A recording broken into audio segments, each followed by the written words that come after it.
Hello everyone. आज हम इस वीडियो में नॉर्मली एएमयू जामे में जो सोशल अवेयरनेस, जनरल अवेयरनेस और रीजनिंग का जो सवाल किए जाते हैं, पूछे जाते हैं, उस हिसाब से जो स्टूडेंट्स के बिहाफ में एमसीक्यू सीरीज जो चलाया जा रहा है, इसको आज फिर से कंटिन्यू करते हैं। हालांकि हर दिन लगभग 10 से 20 क्वेश्चन आपको अपडेट किया जा रहा है और वो 10 से 20 क्वेश्चन काफ़ी इंपॉर्टेंट ही है। आप नॉर्मली देखेंगे पेपर में कुछ इस तरीके से ही सवाल किए भी जाते हैं। चलिए बिना टाइम वेस्ट किए हम क्वेश्चन पे चलते हैं। ऑलरेडी मैं आपको ये बताना चाहूँगा, अगर आप किसी भी पेपर का एंट्रेंस दे रहे हैं तो मैं आपको ये ज़रूर कहूँगा कि देखिए अभी 2-3 चीज़ें हो रहा है। एक तो ये कि जिसका पेपर है उसके हिसाब से एडमिट कार्ड आ रहे हैं। जिस कोर्स का एडमिट कार्ड नहीं आया, इसका मतलब ये नहीं कि उनका एडमिट कार्ड नहीं आएगा। उसका मतलब ये है कि, या फिर अगर आपका आइकन पे एडमिट कार्ड का आइकन शो नहीं कर रहा है, इसका एक ही मतलब है कि आपको वेट करना होगा। और अगर आप उल्टा सीधा कर इसमें दिमाग चलाते रहेंगे तो कोई फ़ायदा नहीं है। मैं आपको बार बार कह रहा हूँ कि आपको इसके लिए वेट करना होगा, इसके अलावा कोई ऑप्शन नहीं है। चलिए बिना टाइम वेस्ट के क्वेश्चन पे चलते हैं।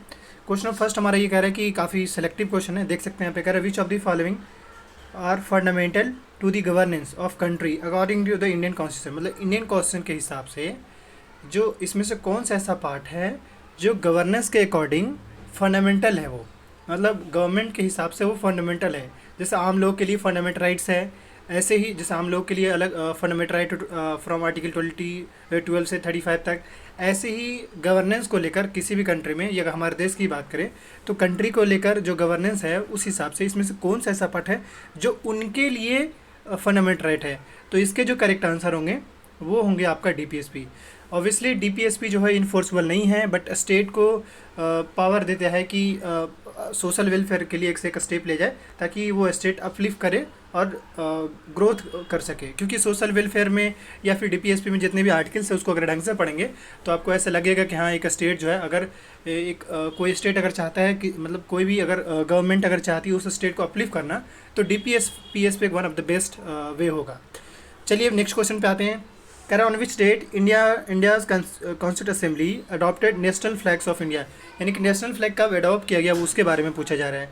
तो सेकंड का करेक्ट आंसर जो होगा यहाँ पे दैट इज़ 22 जुलाई 1947। यहाँ पे दो सवाल हम आपसे करेंगे कि इंडियन कॉन्स्टिट्यूशन कब अडॉप्ट किया गया था पहला, और फोर्सफुली कब अडॉप्ट किया गया वो।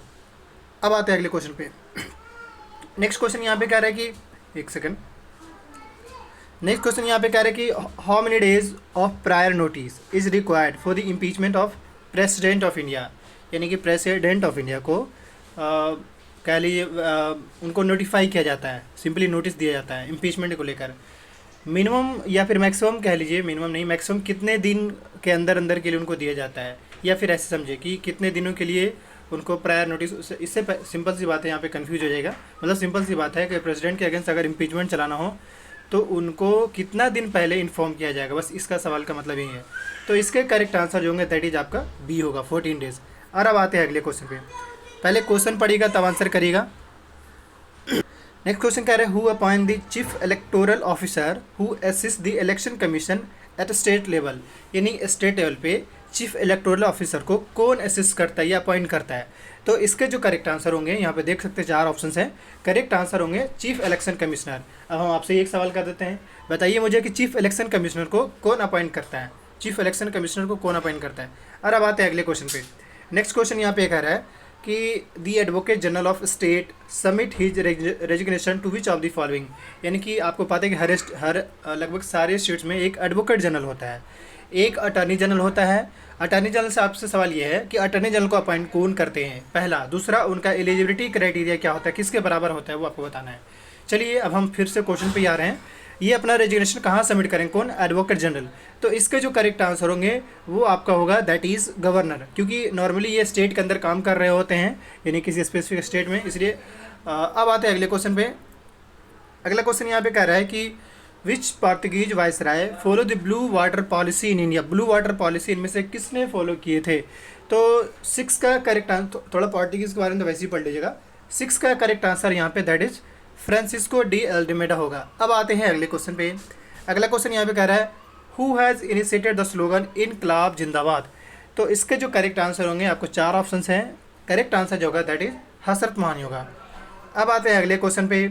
अगला क्वेश्चन यहाँ पे कह रहा है, एक सेकंड में क्वेश्चन पढ़ लूँ पहले। नेक्स्ट क्वेश्चन कह रहा है who among the following personalities associated with the formation of Bombay presidency association 1885। यानी इनमें से कौन सा ऐसा है, मतलब कौन कौन लोग जो थे कांग्रेस का फॉर्मेशन आपको पता ही है, इंडियन नेशनल कांग्रेस 1885 में हुआ था, कौन कौन उस टाइम थे। पर्सनालिटीज़ एसोसिएट थे। तो इसके लगभग सभी थे, बदरुद्दीन तैयब जी और ये फिरोज मेहता और केटी तेलंग, तो ऑल ऑफ दीज होगा इसमें। और अब आते हैं अगले क्वेश्चन पे। कह रहा है the third battle of Panipat was fought in which year, किस ईयर में थर्ड बैटल ऑफ पानीपत हुआ था। तो इसके जो करेक्ट आंसर होंगे दैट इज़ डी होगा, 1761 में। फर्स्ट बैटल हुआ था आपको पता ही 1526 में बाबर और इब्राहिम लोदी के बीच हुआ था, लेकिन आपको यहाँ पे बताना है 1761 का जो बैटल हुआ था किसके किसके बीच हुआ आपको बताना है। सेकंड बैटल आपको पता ही है 1556 में हुआ था अकबर और हेमू के बीच में, अकबर की ओर से बैरम खां था। दूसरा का मैंने बता दिया। तीसरा जो है किसके किसके बीच में हुआ था वो आपको बताना है। और अब आते हैं लास्ट, इस वीडियो के last question. Who is known as the father of geography, यानी ज्योग्राफी के फादर किनको कहा जाता है। इसके करेक्ट आंसर होंगे दैट इज इरेटोस्थेंस। बाकी इस तरीके से आगे भी सीरीज आते जाएंगे, आप लोग ज़्यादा से ज़्यादा शेयर करें, देखें, क्योंकि उससे सपोर्ट मिलेगा, और जब सपोर्ट मिलेगा तो ऑब्वियसली वीडियोज़ आएंगे।